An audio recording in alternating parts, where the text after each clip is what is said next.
पर 2 करोड़ ड्रग देने पड़ी रहा देंगे। तो कैडस उसके इस ऑफर को एक्सेप्ट कर लेता है और फिर नाम ट्रेन के अगले सेक्शन के दरवाजे को खोल देता है। इधर एक चीज नोटिस करने वाली थी कि नाम की बेटी को पता चल जाता था कि दरवाजे के पीछे आखिर है क्या। अब इसके बाद ये सभी दरवाजे से आगे के सेक्शन में जाते हैं, जहां ये लोग पहली बार सूरज को देखते हैं और बाहर की दुनिया दिखती है इन्हें। इधर गिलियम ये देखकर दुखी होता है, क्योंकि 17 साल के बाद भी पृथ्वी की बर्फ अभी पिघली नहीं थी। अब इसके बाद ये लोग दरवाजा खोलकर अगले सेक्शन में आते हैं, जहाँ की इन गरीबों के लिए इनका खाना यानी कि प्रोटीन बार बनाया जाता था कर्टिस। जब इधर प्रोटीन बार बनाने वाली मशीन के अंदर देखता है, तो वो पूरी तरह से हैरान हो जाता है, क्योंकि जिस प्रोटीन को ये आज तक खाते आ रहे थे, उन्हें तो यहाँ कॉकरोच को पीसकर बनाया जाता था। अब ये देखकर कर्टिस इस बात को अपने तक ही रखता है।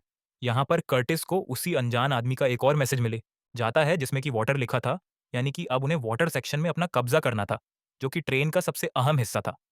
अगर ये लोग किसी तरह से पानी के सप्लाई सेक्शन को कब्जे में कर लेते हैं, तो उनकी बात को सुनी जा सकती है। इसलिए अब नाम पानी वाले सेक्शन का दरवाजा खोलने लग जाता है।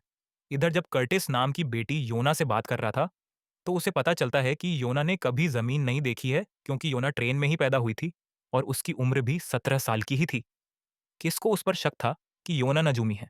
दरअसल नजमी वो लोग होते हैं जो कि दीवार के आर पार की चीजों को देख सकते हैं। इसलिए अब योना फिर से दरवाजे की तरफ देखती है, तो वो इस दरवाजे को खोलने से मना कर देती है, पर अब तक बहुत देर हो चुकी थी।